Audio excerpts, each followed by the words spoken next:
Hello class, this is an introductory or classification lecture of machines. I have shared with you two lectures before from AKTU Digital Education Library. You have to watch those two lectures so that you can have a better audio visual feel of the machines. So, starting with the classification of machines.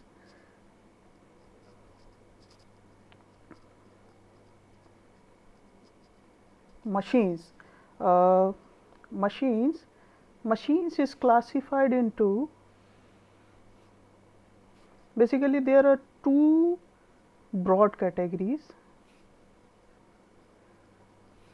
Broad categories means this category is more wider and more explanatory, and this category is basically stationary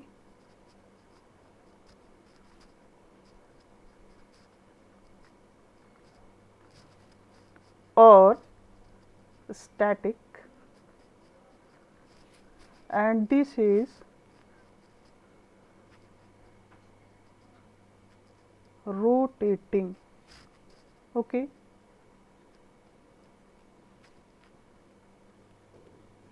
So what exactly is a machine?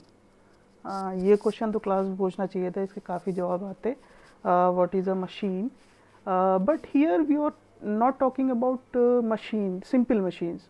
Basically simple machines means three idiots की वो line याद होगी आप लोगों को. A machine is a device which reduces human effort. But here we are not talking about simple machines. ठीक है, जैसे आप घर में देखते हो कि घर में जैसे नेल कटर है. Nail cutter is also a machine, but it is not the machine here we are talking about. We are talking about here is the electric machines. Okay, so electric machines means those machines which require electrical power to work. So all these machines which we will talk here are the electric machines that needs electrical power, not simple machines such as a nail cutter or something like a pulley. Those are simple machines. So the broad classification of electric machines is divided into stationary or static machines or rotating machines. So stationary machine is only one type of machine, electric machine, that is a transformer.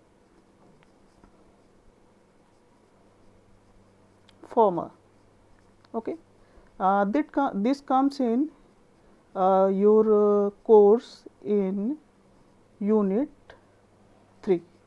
Okay, and rotating machines is divided, it is a broad classification. Rotating machine is a broad classification which comes in your unit 4. Okay, and now rotating machines are classified, rotating electrical machines are classified into two types. दो category में इनको main broad category में divide किया गया है. दो broad category क्या है इनकी? एक तो हो गया आपका DC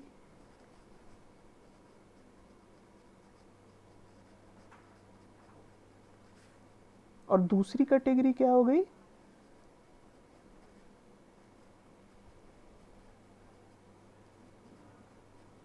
AC machines. So DC machines and AC machines. ठीक है, अब ये डीसी कहने का मतलब ये नहीं है कि ये मशीन्स क्या होंगी, क्या है कि ये मशीन्स क्या होगी, ये स्पेशल डीसी सप्लाई इसको चाहिए होगी. ठीक है, तो बेसिकली डीसी मशीन्स का मतलब ये नहीं है कि वो एसी का कोई रिलेशन नहीं है उससे. एसी का रिलेशन बेसिकली है उससे. डीसी के लिए भी हमारे पास, देखिए हमारे पास जो सप्लाई हमको मिलेगी, चाहे वो घर हो चाहे वो इंडस्ट्री हो, सप्लाई हमको कैसी मिलती है? एसी मिलती है. तो in case of a DC machine, if we have to run a DC machine, तो हमको सप्लाई जो एसी हमको मिल रही है, we have to convert that supply into a DC supply. Okay, so conversion is required here. AC machines जो होंगी वो डायरेक्ट आपकी एसी सप्लाई पे चलेगी. जो भी जैसी भी मशीन होगी वो आपकी एसी सप्लाई पे डायरेक्ट रन करेगी. ठीक है, तो डीसी मशीन में क्या है कि डीसी मशीन जो है कन्वर्टर लगा होगा, ठीक है, जो उस एसी पावर सप्लाई को डीसी में कन्वर्ट करेगा, ठीक है। और एक बात ध्यान रखना है, पूरी इलेक्ट्रिक मशीन्स में एक्सक्लूडिंग दिस स्टेशनरी और ट्रांसफार्मर इन द यूनिट 4 आपको ये चीज़ ध्यान में रखनी है कि जो मशीन है, मशीन की जो वाइंडिंग है, ठीक है, जो वाइंडिंग है, जो भी आर्मेचर वाइंडिंग है, ठीक है, उसमें सप्लाई कैसी होगी, उसमें हमेशा और हमेशा एसी सप्लाई होगी, चाहे वो डीसी मशीन हो चाहे वो एसी मशीन हो, ठीक है। तो सप्लाई हमेशा आर्मेचर वाइंडिंग में जो सप्लाई आर्मेचर में होगी वो हमेशा कैसी होगी, वो हमेशा एसी होगी। बस डीसी मशीन में क्या है कि अगर डीसी जनरेटर है तो वो जो आपको आउटपुट देगा वो इन टर्म्स ऑफ डीसी देगा, लेकिन उसकी वाइंडिंग में एसी ही आपको आउटपुट मिलेगा। आपको कम्यूटेटर, एक स्पेशल डिवाइस है कम्यूटेटर, उससे आप क्या कर सकते हैं, इस डीसी का जो आउटपुट हमेशा एसी आएगा, वाइंडिंग से जो भी आपको आउटपुट मिलेगा वो हमेशा एसी मिलेगा, बस उसको आपको लास्ट में फाइनल मोमेंट में आप उस एसी को डीसी में कन्वर्ट कर देते हो, ठीक है। तो वाइंडिंग में हमेशा और हमेशा क्या होगा, एसी होगा, चाहे वो एसी मशीन हो चाहे वो डीसी मशीन हो। इन केस ऑफ जैसे डीसी मोटर है तो डीसी मोटर के केस में क्या है कि आप सप्लाई उसको डीसी दोगे, लेकिन जब उस वाइंडिंग में वो सप्लाई जाएगी तो कम्यूटेटर के थ्रू डीसी मोटर में क्या होगा, वो supply AC supply DC supply commutator के थ्रू जब वाइंडिंग में जाएगी तो सप्लाई कैसी हो जाएगी, ऑल्टरनेटिंग, मतलब एसी। आप सेकंड यूनिट में एसी पढ़ चुके होंगे, ठीक है। सो अब डीसी मशीन में क्या क्या है, जैसे आपके कोर्स के हिसाब से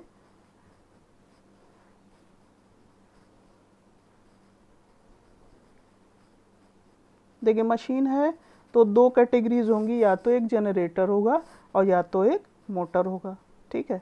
तो डीसी जनरेटर होगा और डीसी मोटर होगा, ठीक है। डीसी जनरेटर होगा या डीसी मोटर होगी, ठीक है, दोनों में से कोई एक होगा, ठीक है। अब ये दोनों आपके कोर्स में हैं, ठीक है, इन दोनों को आपको पढ़ना है। अब डीसी जनरेटर में क्या क्लासिफिकेशन है, तो इसमें भी कई कैटेगरीज होंगी आपकी, ठीक है। इसको ऐसे एक्सप्लेन करते हैं, ठीक है। तो डीसी जनरेटर में क्या होगा, डीसी जनरेटर में कई टाइप के डीसी जनरेटर होंगे, ठीक है। तो बेसिकली एक क्लासिफिकेशन क्या होगा, जनरेटर कैसा हो सकता है, सेपरेटली एक्साइटेड, ठीक है, या तो सेपरेटली एक्साइटेड हो सकता है, या जनरेटर कैसा हो सकता है, सेल्फ एक्साइटेड हो सकता है, ठीक है। ये दो हैं, आपको दो समझने हैं। बेसिकली क्वेश्चन जो बेसिकली पूछे जाते हैं, जो न्यूमेरिकल आते हैं, वो सेल्फ एक्साइटेड सिस्टम से आते हैं। अब वो चाहे मोटर हो, डीसी मोटर हो, चाहे वो डीसी जनरेटर हो, ठीक है। तो अभी सेल्फ एक्साइटेड डीसी जनरेटर है तो इसमें क्या क्या हो सकता है, सेल्फ एक्साइटेड होगा तो क्या होगा, सीरीज होगा या शंट होगा या कम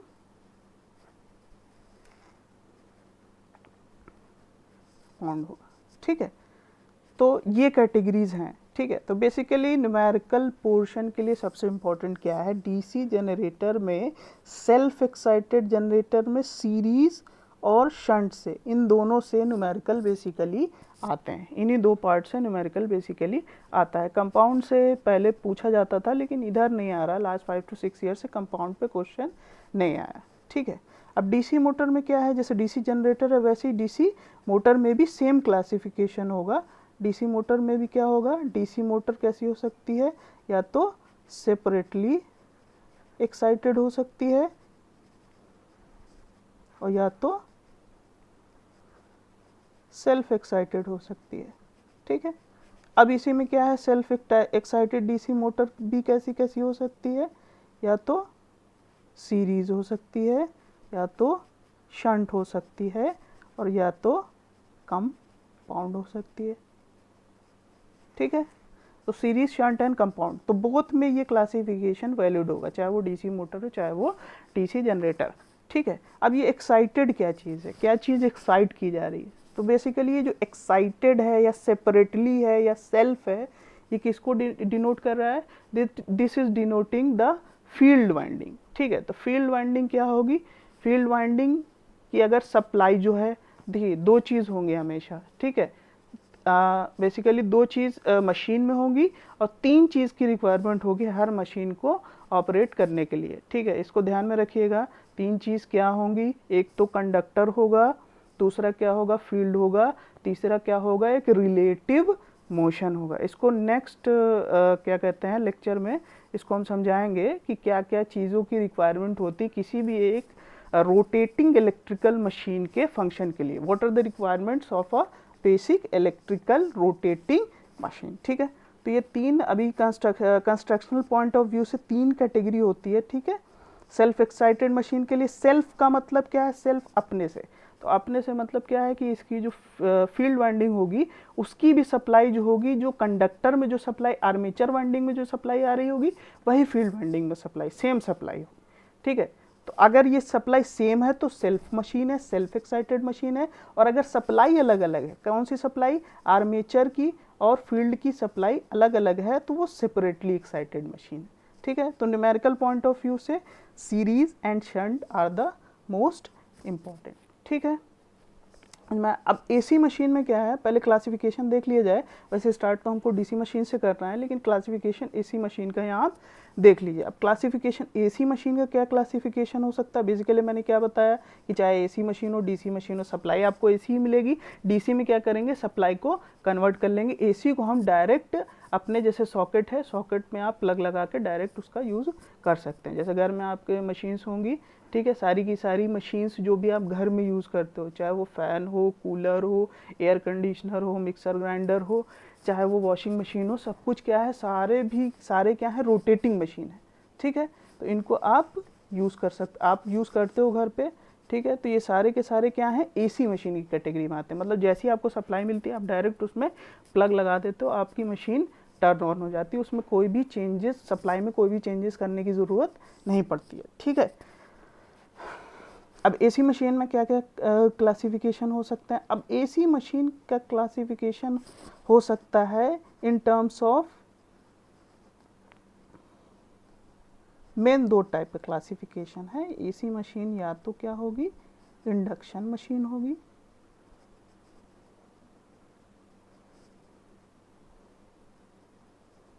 और या तो कैसी होगी, सिंक्रोनस मशीन, ठीक है। तो या तो इंडक्शन मशीन होगी या तो सिंक्रोनस मशीन होगी। एज पर योर कोर्स, आपके कोर्स में इंडक्शन मशीन में क्या क्या है, दो टाइप की इंडक्शन मशीन है, ठीक है। अब इंडक्शन मशीन में भी दो टाइप का हो सकता है, जैसे यहाँ DC machine, DC generator, DC motor होता था, यहाँ पे भी क्या हो सकता है, एसी मशीन में भी एसी जनरेटर और एसी मोटर हो सकता है, ठीक है। लेकिन आपके कोर्स में क्या डिफाइंड है, आपके कोर्स में एसी की मोटर डिफाइंड है, सिंक्रोनस इंडक्शन में इंडक्शन मोटर डिफाइंड है, और सिंक्रोनस में बहुत शॉर्ट कोर्स है, सिंक्रोनस में खाली सिंक्रोनस जनरेटर और सिंक्रोनस मोटर की फंक्शनिंग है, ठीक है।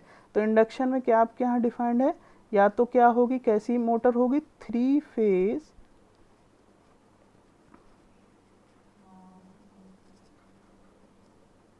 इंडक्शन मोटर होगी, या तो क्या होगी, सिंगल फेज इंडक्शन मोटर, ठीक है।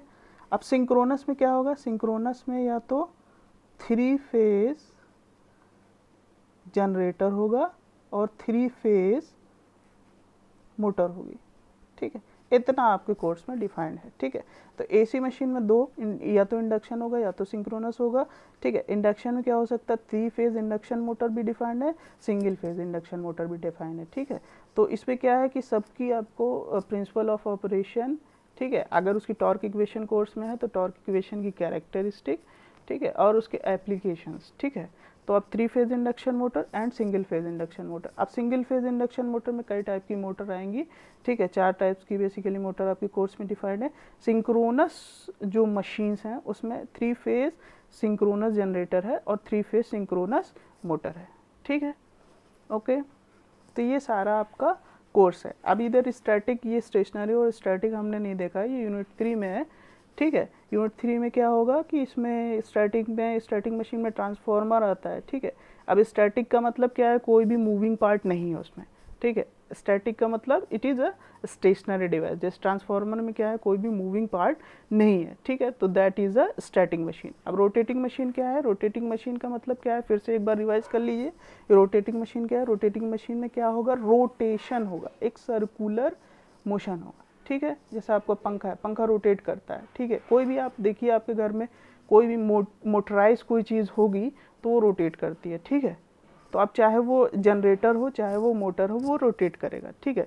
तो रोटेशनल, अगर उसमें रोटेटिंग कोई स्ट्रक्चर है तो वो रोटेटिंग मशीन्स है, ठीक है। अब उसमें डीसी एंड एसी, ठीक है। Okay okay, thanks for the इसको आप इस लेक्चर को एक बार आप देख लीजिएगा, तो इससे आपको बेसिक एक जनरल ओवरव्यू मिल जाएगा कि आपको क्या क्या पढ़ना है आगे, ठीक है।